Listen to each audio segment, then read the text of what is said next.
and welcome back to another video.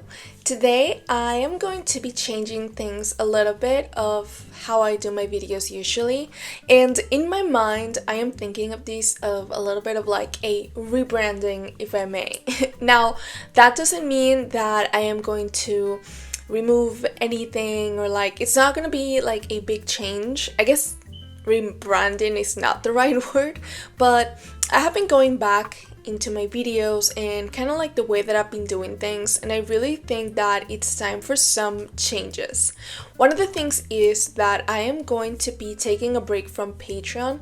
I've had it for almost a year now, and I feel like I have not been active enough, and I have been splitting myself too much because I try to do too much, you know? I don't have right now the situation where I can do all of it at once. And by all of it, I mean like all socials plus the time that it takes to paint.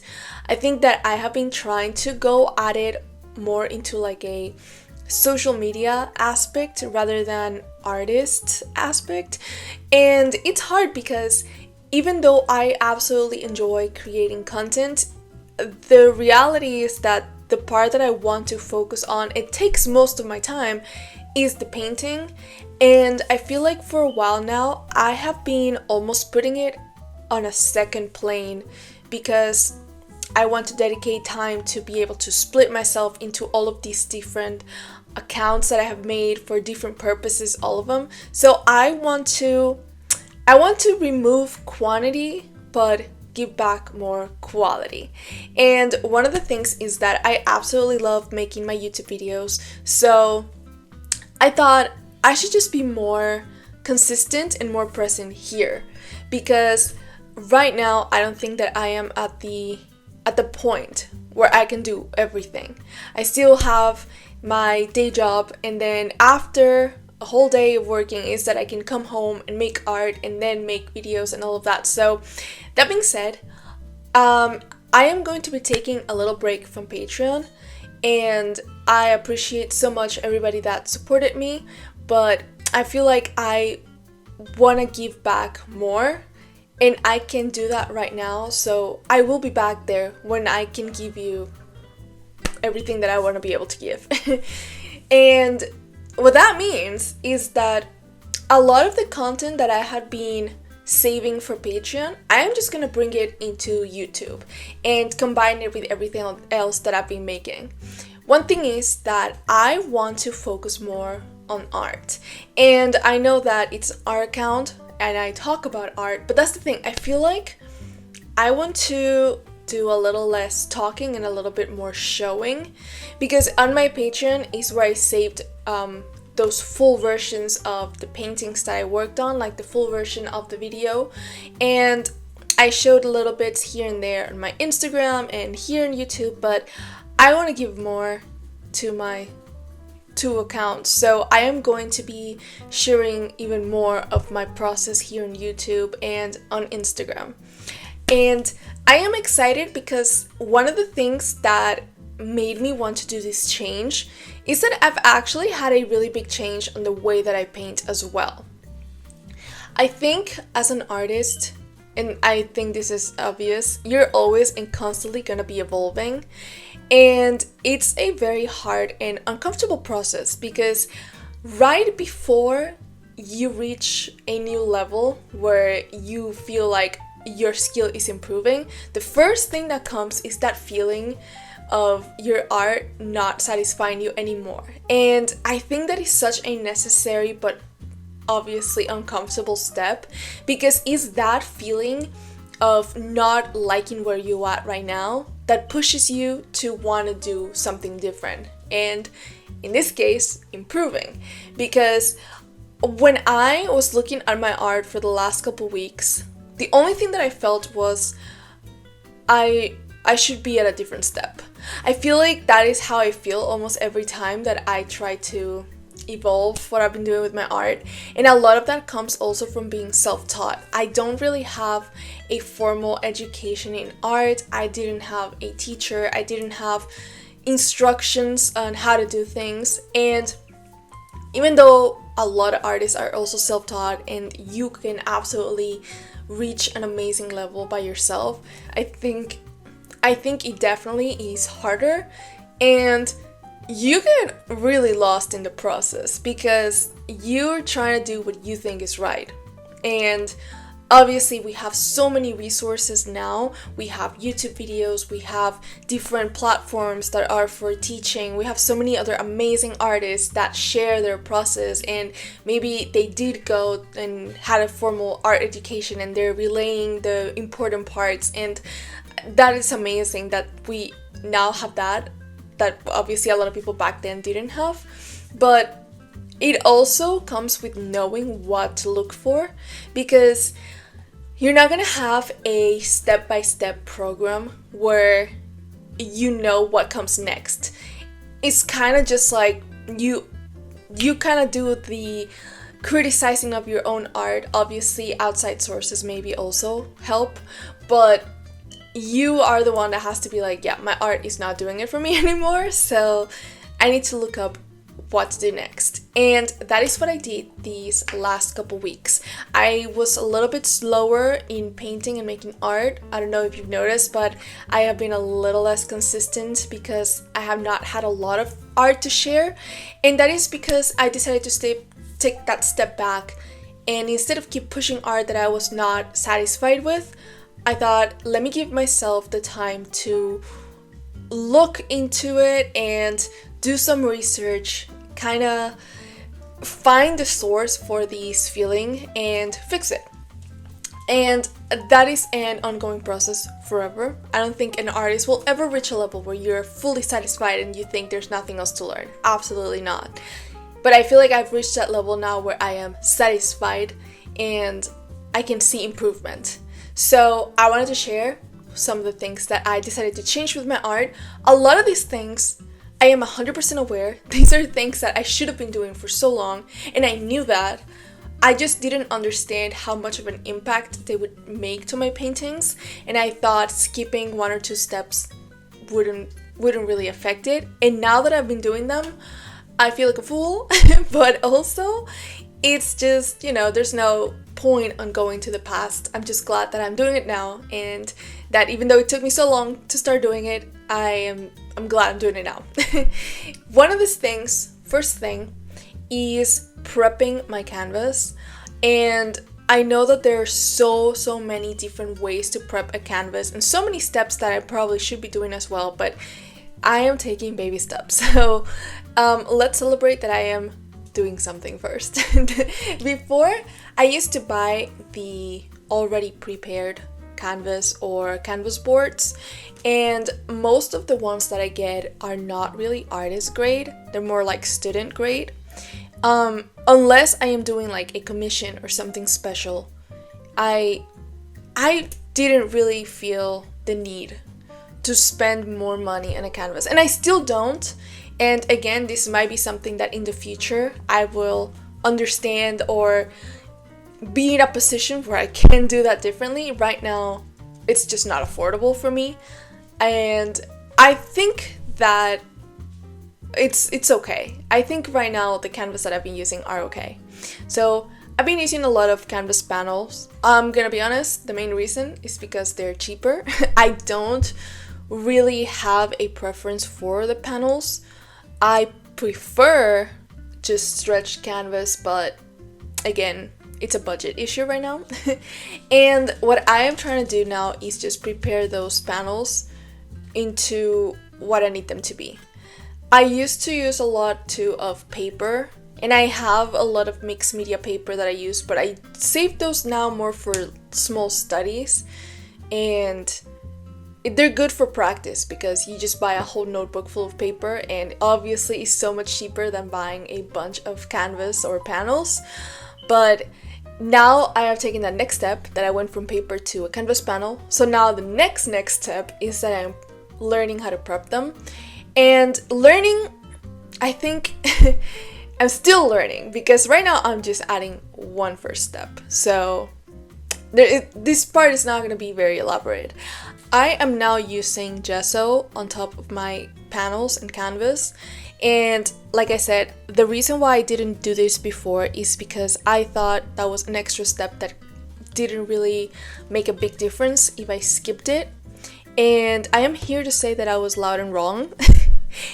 Hopefully also it moves you to try it out now, because as somebody that's been painting for years and always skipped this step, I can tell you right now that I wish I did this sooner. So I use acrylic gesso. This is more of a cheaper brand, and I just buy them at Michael's. When it comes to brands and the quality of it, I am not very knowledgeable yet. These are more the things that I have to keep learning with time, these technical parts, because for most of my self-education, I have been focusing on learning the actual painting, trying to learn proportions and the things that are the more visible things, the things that you would see at first glance when you look at a painting. You see the colors, you see proportions. Those things are the ones that I have been practicing for the longest time. But now I am trying to go back into the basics and the parts that when you're all excited and you don't have a lot of experience, these are the parts you skip because they're not the fun parts. You just want to go straight into painting. And I will admit that was one of my issues. I was just too desperate. Like, I didn't want to wait for gesso to dry. When I paint, I just want to paint. So now I'm trying to be a little more mindful of that, and I try to prepare myself before I paint. I try to have everything ready, and that includes priming my canvas. Another thing is the underpaintings. I have gone through a journey when it comes to underpaintings, because I went from not doing any underpainting at all, just sketching, to now I try to have a full like shading underpainting going on. And this is something that I'm learning now. I have not successfully mastered it yet, but like I said, I am just sharing with you the things that I have started to include into my art, and that includes things that I have not fully mastered but that I am learning to do now. And I am learning through YouTube videos. I have been watching different channels, different artists. One of them is Jimena Agra. I have been following her. I have been following her for so long in Instagram, on YouTube, even on Patreon. Her art is just so inspiring. And her process is something that I have been learning from a lot. She's very good at teaching, I think. Like her videos are very easy to follow when she's showing her process. Her Patreon is very, very good for that, because she shares a little bit more on her process. And a lot of my learning came from studying the way that she works. So there's not a lot of things that I know exactly the reason why, or I don't really have an explanation on how to do it. I've learned from watching, so I can show you by doing. And this is something that I will be looking into. I want to understand the why and everything. But right now, my process is kind of evolving naturally. After practicing a lot, I've just started to include things into my routine when I paint. So I am not really studying like a step-by-step of this is why you do it and this is what you do next. That's why I don't really have much to say on the explanation as to why.